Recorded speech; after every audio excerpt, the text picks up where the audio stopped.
কুরবানি ঈদ চলে গেছে, অনেক দিন হয়ে গেল, কিন্তু অনেকেরই ফ্রিজে ঈদের গোশত সংরক্ষণ করা আছে। আমার ফ্রিজেও ছিল।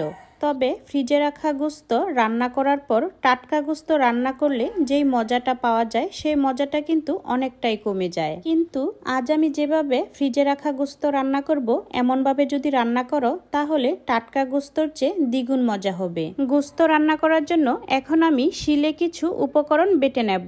বেটে নিচ্ছি কাজু বাদাম, কিশমিশ, নারিকেল, কাঁচামরিচ আর সাদা তিল। সবগুলো জিনিস খুব সুন্দর করে মিহি করে বেটে নিতে হবে। তোমরা কিন্তু এখানে সাদা তিলটা যদি বাসায় না থাকে তাহলে নাও দিতে পারো। আমার ঘরে ছিল তাই দিয়ে দিলাম। এতে কিন্তু খুব সুন্দর একটি সুঘ্রাণ হবে। এখন আমি নিয়ে নিলাম গরুর গোশত। গোশত কিন্তু ফ্রিজে রাখলে কালারটা একটু অন্যরকম হয়ে যায়। তারপর গোশতের মধ্যে দিয়ে দিচ্ছি লেবুর রস আর দিয়ে দিলাম লবণ। তারপর খুব ভালোভাবে মাখিয়ে কিছুক্ষণ রেখে দেব। এতে করে কিন্তু গোশতর ভিতরে যে রক্তটা আছে সেই রক্তটা বেরিয়ে আসবে। তারপর বাটা মশলার সাথে দিয়ে দিলাম টক দই। এখন খুব ভালোভাবে মশলা আর টক দইটা একসাথে মিলিয়ে নিলাম।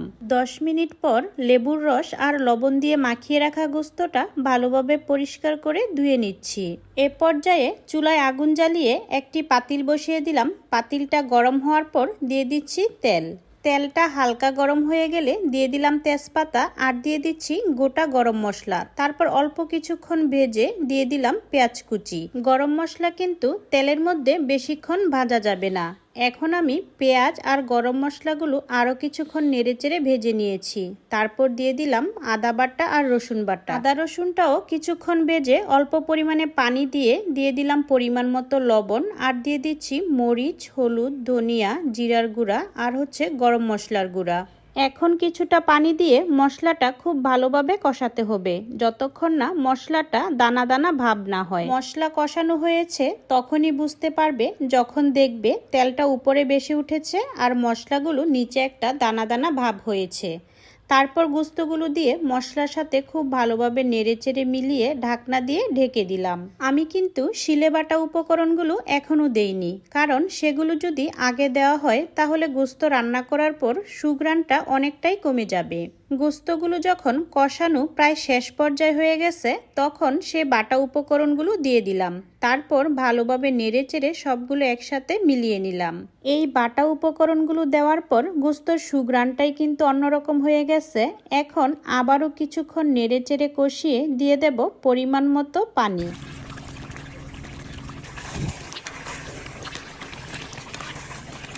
যে কোনো গোশত রান্না করার সময় কষানোর পর পানির পরিমাণটা বেশি দিলে কিন্তু সেই গোশতটা খেতে ততটা ভালো লাগে না। তাই আমি সব সময় চেষ্টা করি যে কোনো গোশত রান্না করলে কষানোর মধ্যে সিদ্ধ করে ফেলার জন্য।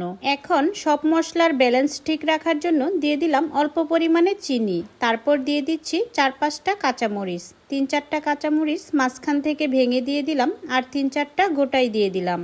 এখন আবারও একটু নেড়েচেড়ে 3-4 মিনিট জাল করে গোশতর পাতিলটা নামিয়ে নিলাম। এভাবে গোশত রান্না করলে সাদা ভাত দিয়ে খেতেও ভালো লাগে, পোলাও দিয়ে খেতে বেশি ভালো লাগে। আজকের এই গোশত রান্নাটা তোমাদের কাছে ভালো লাগলে শেয়ার করে অন্যদেরকে দেখার সুযোগ করে দিও। সবাই ভালো থেকো, সুস্থ থেকো। আল্লাহ হাফেজ।